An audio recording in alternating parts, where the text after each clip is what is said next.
नमस्कार, बेबस विपक्ष देख रहे हैं। मैं हूं आपके साथ शिवानी रतूड़ी। विपक्ष इस समय कई मोर्चों पर घिरा हुआ नजर आ रहा है। आरजेडी में नेताओं की नाराजगी और लगातार हो रहे दल बदल से पार्टी की अंदरूनी एकजुटता पर सवाल उठ रहे हैं, जबकि विवादित बयानों ने भी सियासी माहौल को गरमा दिया है।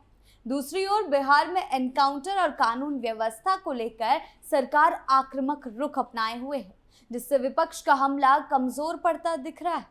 क्या कुछ चल रहा है उस पर बात करेंगे, लेकिन उससे पहले एक नजर डालते हैं बिहार की टॉप हेडलाइंस पर। ऋतु जायसवाल बीजेपी में शामिल, आरजेडी को बड़ा झटका, तेजस्वी की नेतृत्व शैली पर उठे सवाल। नीतीश राणे के वर्चुअल बकरीद बयान पर गरमाई सियासत, आरजेडी बीजेपी में तीखी जुबानी जंग। बिहार में पुलिस का एक्शन मोड तेज, खगड़िया किशनगंज में एनकाउंटर से अपराधियों में हड़कंप, विपक्ष परेशान। खबरों में सबसे पहले बात ऋतु जायसवाल की। आरजेडी की पूर्व महिला नेता ऋतु जायसवाल अब भारतीय जनता पार्टी में शामिल हो गई। बीजेपी प्रदेश संजय सरावगी ने उन्हें पार्टी की सदस्यता दिलाई है। इस मौके पर दिलीप जायसवाल भी मौजूद रहे। बता दें कि जायसवाल ने बीजेपी का दामन थामने की औपचारिक घोषणा 24 मई को की थी। आरजेडी छोड़कर ऋतु जायसवाल के साथ कई बाकी नेता भी बीजेपी में शामिल हुए। इनमें प्रोफेसर राजमणि, सीमा जायसवाल, माया गुप्ता, शकुंतला प्रजापति, संगीता यादव, सुलेखा खातून, पानो देवी, अनिल महतो और शिव शंकर शामिल हैं। बीजेपी में शामिल होने के बाद ऋतु जायसवाल ने कहा कि आज वो पूरी मजबूती और आत्मविश्वास के साथ पार्टी में शामिल हो रही हैं। उनका कहना है कि उनके पुराने वीडियो सामने लाकर उन्हें ट्रोल किया जा सकता है, लेकिन वो डरने वाली नहीं।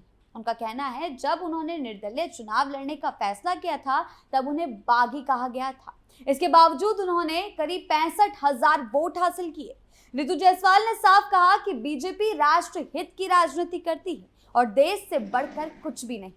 पीएम मोदी को लेकर भी उन्होंने तारीफ की है। उनका कहना है राष्ट्रहित और समाज के अंतिम व्यक्ति तक विकास पहुंचाने की बात करते हैं पीएम मोदी। मुख्य दीदी के नाम से पहचान बनाने वाली ऋतु जायसवाल पहले आरजेडी की महिला प्रकोष्ठ की प्रदेश अध्यक्ष रह चुकी हैं।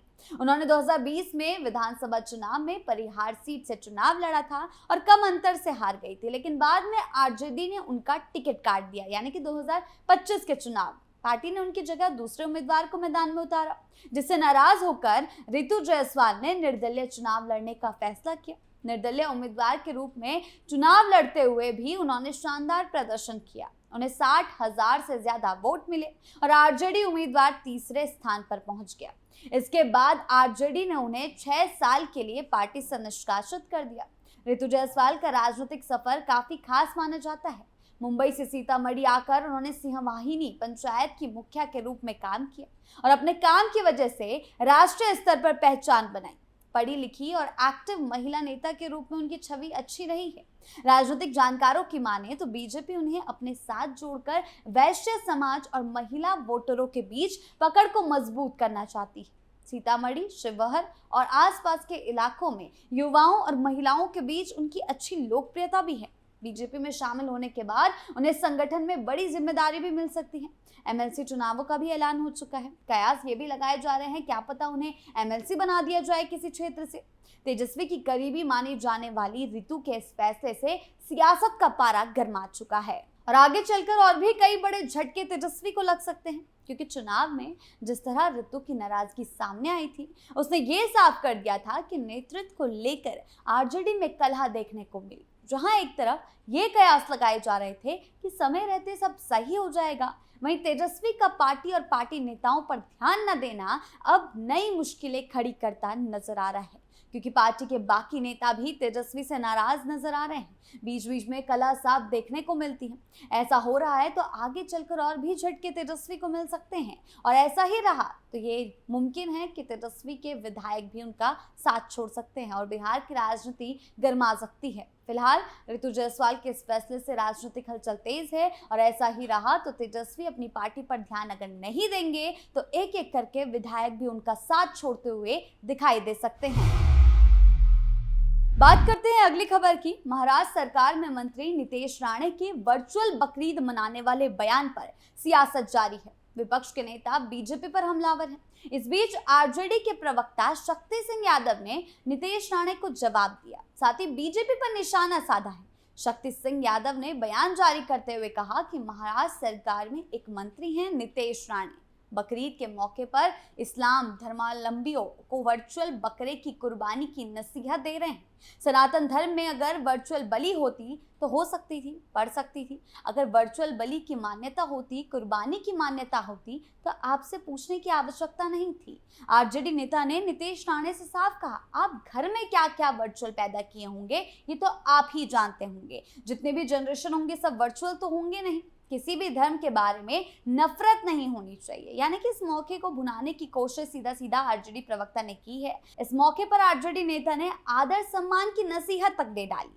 शक्ति यादव ने कहा कि कुरीतियों के खिलाफ प्रहार हो ये समझ में आता है, लेकिन मंत्री होकर इस तरह की टिप्पणी करने से बचना चाहिए। बीजेपी पर हमला करते हुए शक्ति यादव ने कहा कि देश कहां जा रहा है। उन्होंने कहा कि आज भारतीय जनता पार्टी ने देश को आर्थिक रूप से कमजोर कर दिया। बता दें कि नीतीश राणे इन दिनों विवादित बयान से सुर्खियों में हैं। एक तरफ उन्होंने बकरीद पर वर्चुअल कुर्बानी वाला बयान दिया है। बकरीद को लेकर जगह जगह सियासत गरमाई हुई है। कई अलग अलग राय सामने आ रही है, जहां यूपी से लेकर बंगाल, उत्तराखंड, बिहार सभी जगह प्रशासन बकरीद पर शांति बनाए रखने के लिए लगातार काम कर रहा है। वहीं दूसरी तरफ कुछ नेता और पार्टी इन्हें भड़काने का काम कर रहे हैं। अब शक्ति सिंह का ये बयान ही देख लीजिए, वो तो सीधा सीधा सनातन धर्म का ही मजाक बनाने में लग गए।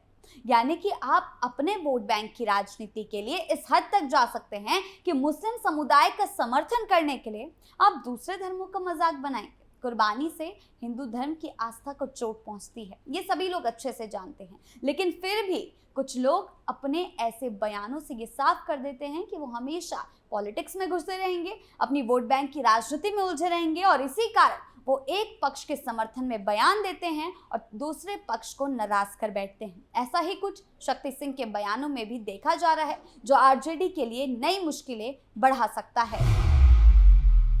बात करते हैं अगली खबर की। बिहार में कानून व्यवस्था को दुरुस्त करने के लिए पुलिस अपराधियों के खिलाफ ताबड़तोड़ एनकाउंटर अभियान चला रही है। ताजा मामलों में खगड़िया और किशनगंज जिलों में पुलिस और मोस्ट वांटेड बदमाशों के बीच सीधी मुठभेड़ हुई। खगड़िया के बेलदौर थाना में पुलिस ने घेराबंदी कर 50,000 रुपए के इनामी बदमाश को पैर में गोली मारकर दबोच लिया। वहीं सम्राट चौधरी की ओर से पुलिस को अपराधियों के खिलाफ छूट दी गई है और वारदात के 24 घंटे के अंदर करारा जवाब देने के निर्देश दिए गए हैं। बिहार पुलिस पूरी तरह एक्शन मोड में आ गई है। खगड़िया के बेलदौर थाना में सुखाए बासा गांव में पुलिस को एक कुख्यात अपराधी की मौजूदगी की सूचना मिली। लोकेशन के आधार पर जब पुलिस टीम ने इलाके की घेराबंदी की तो बदमाश ने खुद को घिरा देख भागने की कोशिश की और इसी जवाबी कार्रवाई में, इसी जवाबी फायरिंग में अपराधी के पैर में गोली लग गई, जिसके बाद उसे घायल अवस्था में ही गिरफ्तार कर इलाज के लिए खगड़िया सदर अस्पताल भेजा गया। आपको बता दें, इनामी बदमाश बुद्दीन मियां को पुलिस मुठभेड़ के बाद गिरफ्तार कर लिया गया। अधिकारी के अनुसार मुठभेड़ के दौरान आरोपी के पैर में गोली लगने से वो घायल हुआ और उसे अस्पताल में भर्ती करा लिया गया। जिले के 10 कुख्यात अपराधियों की सूची शामिल है इसमें। पुलिस अधीक्षक राकेश कुमार ने बताया है कि गुप्त सूचना के आधार पर देर रात ये वारदात को अंजाम दिया गया, कार्रवाई की गई। इससे पहले किशनगंज में भी देर रात पुलिस और अपराधियों के बीच जबरदस्त मुठभेड़ देखने को मिली थी। आपको बता दें, नगर थाना क्षेत्र के फरिंगोला रेलवे गुमटी के पास हुई इस हिंसक झड़प में पुलिस ने मोस्ट वांटेड अपराधी पवन कुमार उर्फ चिंटू को घायल अवस्था में दबोच लिया और इस कार्रवाई के दौरान अपराधियों का मुकाबला करते हुए 2 पुलिस अधिकारियों को भी चोट लगी। बिहार सरकार राज्य में अपराध को जड़ से खत्म करने के लिए सख्त रुख अपनाए हुए है। सरकार की इस नई नीति के तहत पुलिस अपराधियों का दुस्साहस का जवाब मौके पर ही दे रही है। सम्राट चौधरी ने कई बयान दिए हैं। उनका कहना है, पुलिस बल को साफ निर्देश दिया गया है कि अपराधियों को बख्शा नहीं जाएगा। किसी भी बड़ी वारदात के 24 घंटे के अंदर अपराधियों को मुंह तोड़ जवाब मिलना चाहिए।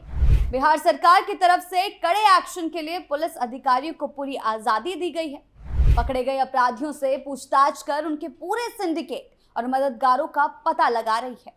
एनकाउंटर पर जिस तरह की राजनीतिक गरमाई हुई है, उसके बाद जो फैसले हुए हैं और लगातार एनकाउंटर की खबरें सामने आ रही हैं, ये दिखा रहा है कि चाहे विपक्ष कितना ही सवाल क्यों ना उठा ले, सरकार अपने एक्शन मोड में यूं ही रहेगी और ये तेजस्वी को सम्राट बहुत बड़ा जवाब दे चुके हैं। अब आगे चलकर ये एनकाउंटर की गूंज और क्या-क्या नए विवाद खड़े करती है, ये देखने वाली बात होगी। फिलहाल इन कुछ मुद्दों पर विपक्ष बेबस नजर आ रहा है। आपकी इन मुद्दों पर क्या राय है, हमें कमेंट सेक्शन में जरूर बताएं। धन्यवाद।